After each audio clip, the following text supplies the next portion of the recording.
So we're going to see like conversion of one digit to the another. You might be thinking why I'm telling you this thing, but it's a part of a data engineering because you should be know how to convert the data into another format. So these all are the part of that. In the interview, they might ask you this question, how shifting operation they works, and how you are converting the data into one form to another form. So these all are comes under the data engineering Python work. So I'm telling you so that in case of in interview they ask, you should be able to answer that.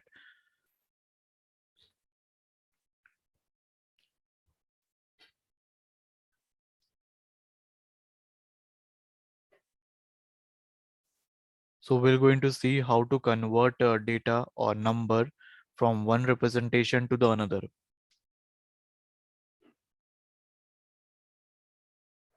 Okay, so let's start that. So here you can see, suppose let's take a number a is equal to 100. Now, if you want to convert it into the hexadecimal, hexadecimal is another format. The memory in the memory that we use, memory address, if you might be aware about it, memory address is represented in the hexadecimal format. Memory address means the RAM that you use, datas are going to save in the RAM, right? So there is some address to get those data, or just like in a hard disk you write the data. So how the processor they get those data, right?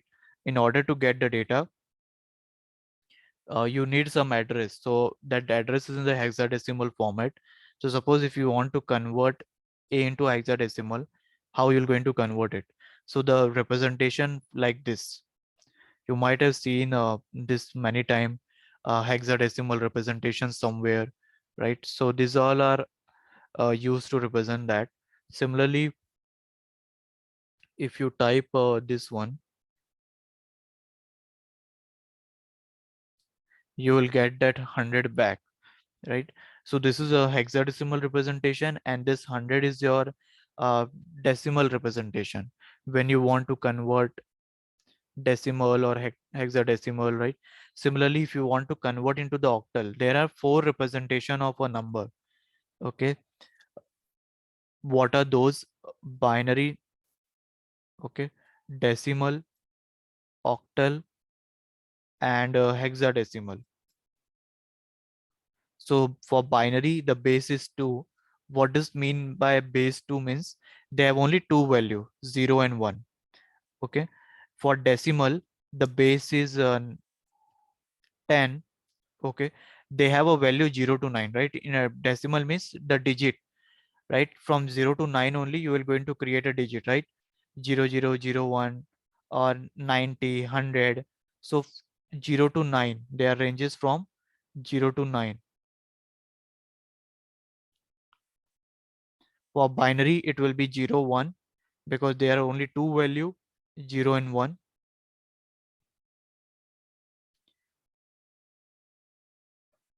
Octal and hexadecimal is another representation that is usually used for memory representation and all. So for them, for octal, the base is 8, and for hexadecimal, the base is 16. Value I will going to tell you like what are the values they have. As of now, you just think that octal is having base 8 means it value will be in the form within the range of 0 to 7. And in hexadecimal, the base is 16 means they have a value 16 from which you can create a further value. So base means only the thing like how much value they can create or they usually support. So suppose if you want to convert a octal representation of any number, okay, if you want to convert 100 only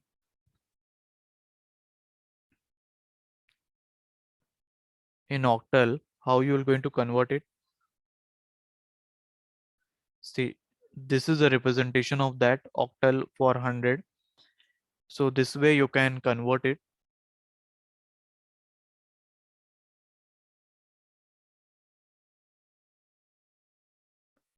Similarly, are you aware about ASCII character? Both of you, ASCII character? Y- Yes, yes. Yes. Why do we use ASCII character? Do you know?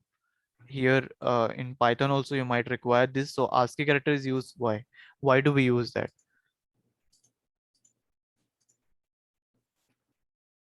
I don't know. Okay. See, normally what happens in the keyboard, whatever you enter, okay, A, B, C, D, that character do you see, even a space symbol, tab, backspace, computer don't understand that.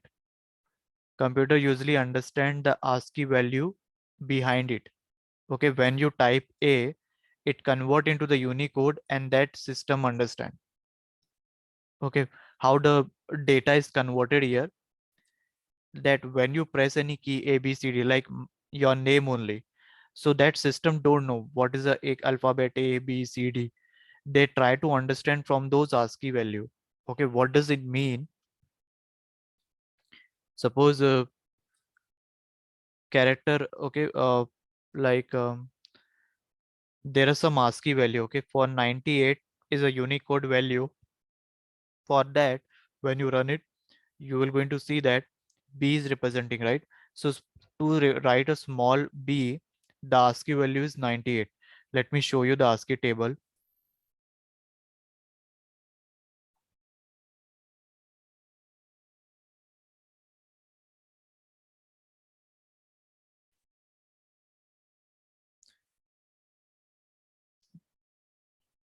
You can see this, the ASCII value. Okay, here them not given much better way. Let me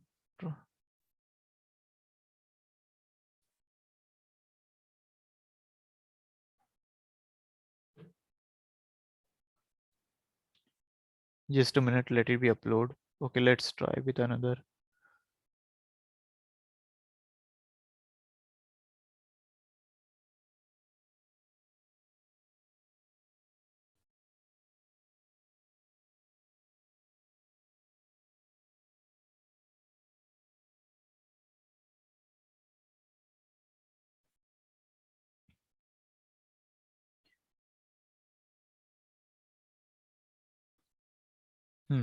Can you see this screen?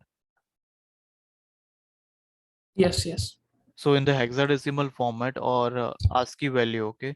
So in ASCII value, it is representing like this 0, 1, 2, 3, 4, 28, right? So in order to type, when you type a character A, capital A, so what will be the hexadecimal value? 65 for that.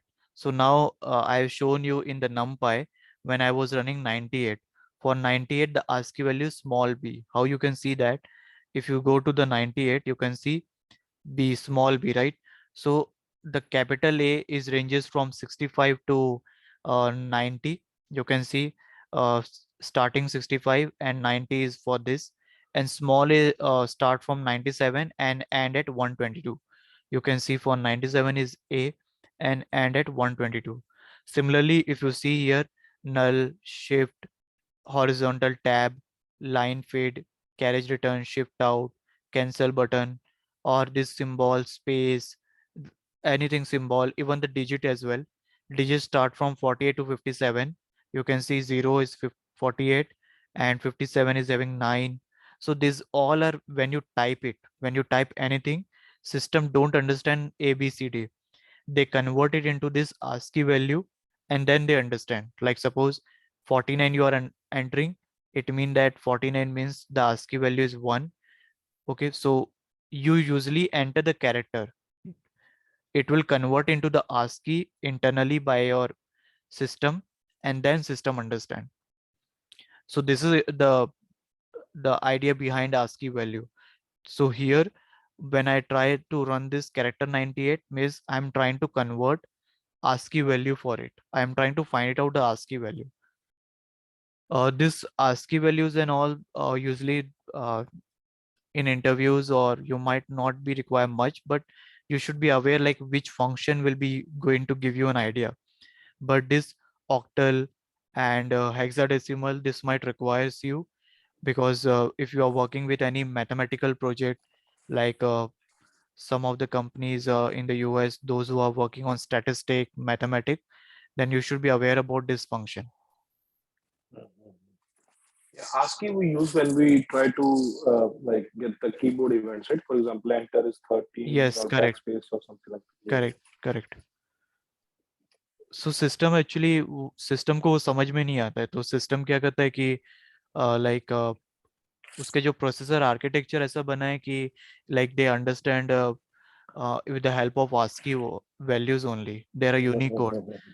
और जो scientist है उन्होंने ये एक मतलब एक common architecture रखने के लिए बनाया है कि means so that everyone they can understand, क्योंकि अब चाइनीस है, चाइनीस अपना एक कीबोर्ड सपोज यूज कर रहा है, बट वो एक नॉर्मल मतलब कॉमन आस्की वैल्यू होता है जो कि उसको कन्वर्ट करता है, ताकि every country they are using different scripting language, so but they should be aware about it, means how it converts and all. If you have seen like in China, their keyboards are not in English in alphabetical, they are in some other scripting, so it also work in that manner. Okay, similarly suppose एक और mathematical functions है, like if you want to round off value, round off means suppose if you want, if there are too many decimal value you have, you want to round out, then you can just use this. Suppose you have a value like this, if once you do the round, it will going to give you 6. Why it is giving 6? It might be a question that it can give 5 as well, but as this point are greater than 50, so it will, the more chances that it will be belong to the 6 side. But if I do it here 37, so it depends on the compiler what we are using.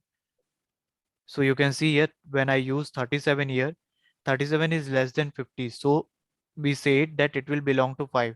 It's just like a percentage, like in schooling, when we say that 90%, 90.50, it means that we're going to consider as a 91 in order to remove the decimal.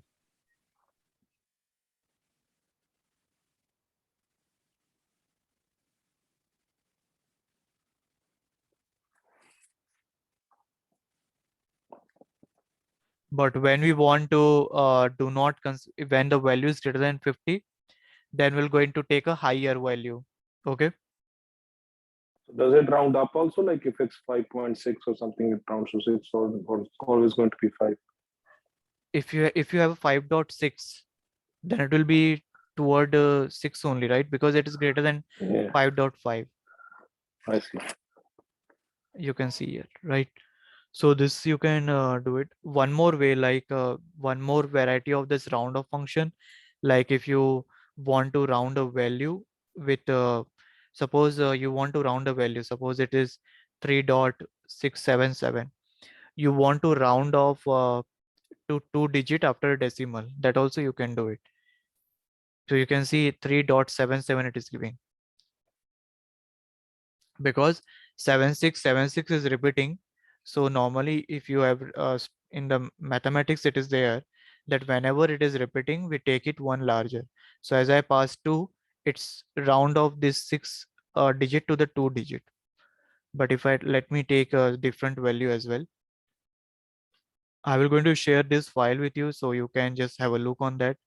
Suppose if all the digits are different, like 1 2 9 8 3 4, now if I run this, so it will going to give 3.13, because 1298 is going to be AND, so that's why they are taking round of 3.13.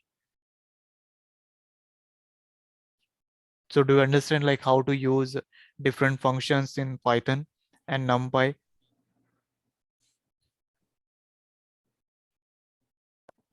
Yes. So NumPy, is it like officially library by Python, or is it something Yes, that is like a standard that everybody's using? yeah, it's official libraries. These are NumPy, Matplotlib, Pandas org. You can get the document as well, NumPy org, if you search about it. If you search for everything, Pandas org as well, NumPy org as well. If you search like this, you will get every detail about this installation, documentation. In Mac, you have to run the command conda install numpy. Documentation, you can get the uh, tutorial as well here. Everything you will get it in this website. Similarly, there is a Matplotlib. I will going to start tomorrow. Matplotlib means how to draw the graph, data visualization. There is one more thing here.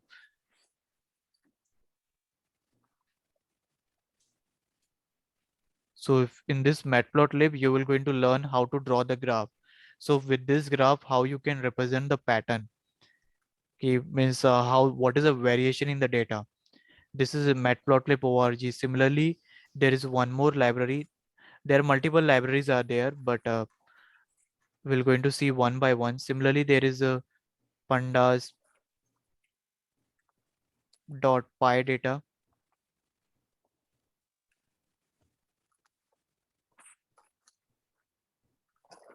You have a spelling mistake in fun. Yeah, okay. So here as well, you will get this. In this, you will get everything. Document. You will going to get documentation means tutorial only, like how to proceed, how to install. You can see Conda install Python.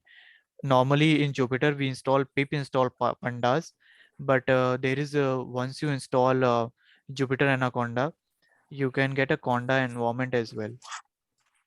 I have one question. Yeah. So, for example, if I have multiple modules that I want to install, right, like Mhm. pandas, NumPy, Yeah. n number of modules. So, is Mhm. there a system in Python that, like we have in JavaScript, we have package.json, right, where Mhm. we write all the packages and their versions, and then we just say npm install and it installs everything. So, something like that in Python, you also have like you can create a file and then you just say install, and it will install all the packages from that file. uh, I haven't done that, but as per my knowledge, we have to install it separately. But nowadays, these pandas, NumPy, they are coming by default in the system. But there are Plenty. few libraries like Seaborn, uh, like deep learning. Have you heard this term, deep learning and all? Yeah. So in the deep learning and like face recognition application, so they are like Keras, TensorFlow library, PyTorch. For them, we have to install. They are not available by default. So you have to install in your system. And if suppose if you download any file or take a file from anyone, and if you want to run it in your system, you won't be able to run it because you have to install that library. So it's not like Java, like we run it and install all the library. In Python, we have to install those separately. However, in the package Spider and PyCharm package, you can do it. But in Jupyter Anaconda, I don't think. But in PyCharm and Spider, we can import it. Yeah. In IDE, every IDE it's possible. Like in Eclipse as well, IntelliJ that you are talking about in IDE, whatever IDE you use, there you can do this. That you just run the import and it will install it. But in Jupyter Anaconda, it's not there. You have to install it manually.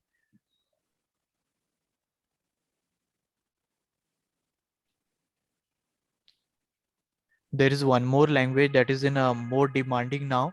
That is an R programming language for the same data engineering and data science. I will give you an overview. It's not in that syllabus, but still I will give you an overview so that you can do statistical operation. This is basically made for doing statistical operation. So today you can go through this all the functions, practice it. I will going to share it with you, and do let me know if anything is not clear. So tomorrow I will going to start like means on this Matplotlib how to draw the graphs and all. So we're going to see this drawing graph, and if anything left in the NumPy, I will going to cover that as well. There are many more things in the NumPy, but as of now, we don't have to go for more deep because I will going to start a database that is more important database and all. So tomorrow we're going to start this Matplotlib library, how to draw the different kind of a graphs, pie chart and all, and then we're going to start a database. Is it clear?